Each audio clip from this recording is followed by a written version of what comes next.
Back again, talking about the physics of tennis. I'd like to mention the bouncing ball, all right? You've got a ball, whether it has spin or not, hits the court, acquires spin. It acquires a top spin. As you can see, this ball is kind of spinning top to bottom, all right? So it doesn't matter if it has top spin or not. But what happens if you do have some type of spin on the ball before it bounces, all right? What will happen to the ball? Will it come up at you? Will it stay down? Weird things can happen. We all know that. Tennis courts are different. I'm going to talk a little bit about some of the surfaces. But let's just take a little examination of this vector diagram here, or a couple of number ones. What we're saying here is the ball is going to come in at some incident angle and exit at some rebound angle. Well, what happens with this incident and exit in terms of the spinning ball? Well, let's just start out with the ball that has no spin. We'll say that it comes in at a particular angle, it acquires a spin, and exits at this rebound angle. And it's probably not going to change that much in terms of this particular angle. We're saying starting from here, coming up, right? We're saying with respect to the surface. So I suppose I could just take a ruler or imagine here. Here's my surface, right? It comes in and it rebounds, all right? And these two angles aren't going to be that much different. This exit angle might be a little bit steeper, all right? Well, what happens with the top spin? Ball has a lot of top spin. Will these two angles be about the same?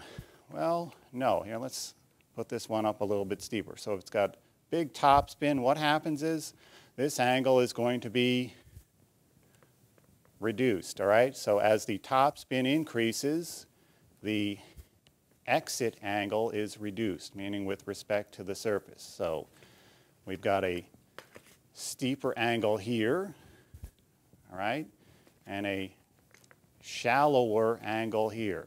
You'll see that happen. Guy hits the ball, a lot of top spin, hits the surface, and starts to stay low, all right? So this is going to happen, and it will be affected differently at different surfaces. Also, again, it depends on the impact, or excuse me, the incident angle, all right? What about with underspin? In this case, the ball is going to be spinning backwards. So here comes the ball. We've seen this happen all the time. Comes in, hits, and what happens? The rebound angle gets much steeper, right? Kind of comes up at you. So let's do that one again. Here, we see the input angle. In fact, it could even be shallower, right? So input angle, again, underspin. Rebound angle, ball kind of shoots up at you. So comes in and whoops, pops up at you. So underspin. All right, so not difficult to see out on the tennis court. What about the bouncing ball in terms of its velocity components?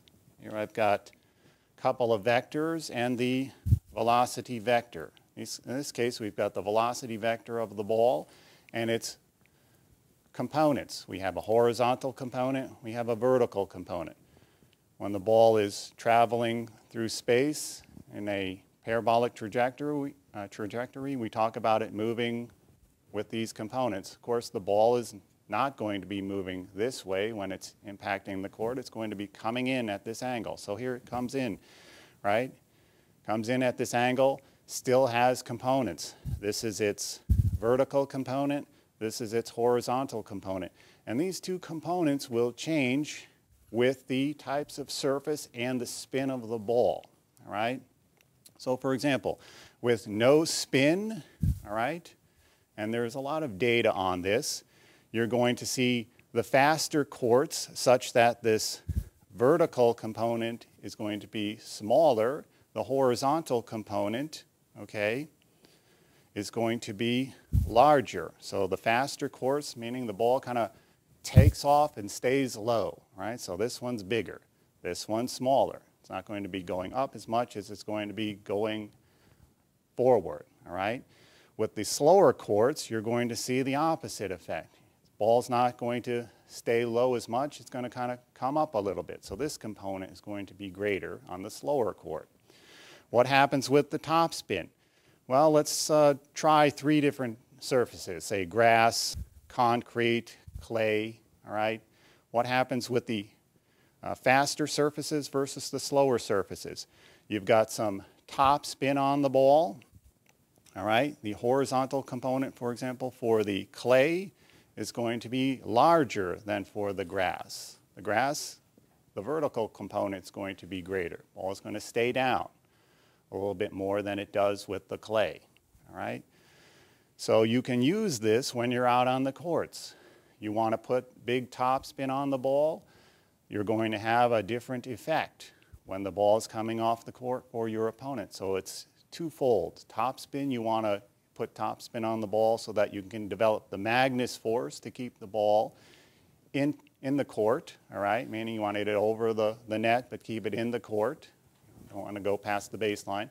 But also, what will happen when the ball actually hits the surface? How will it bounce? Well, it depends on the spin and also the types of courts. I'll see you out on the courts again. Take care. Dr. Bones, Physics of Tennis.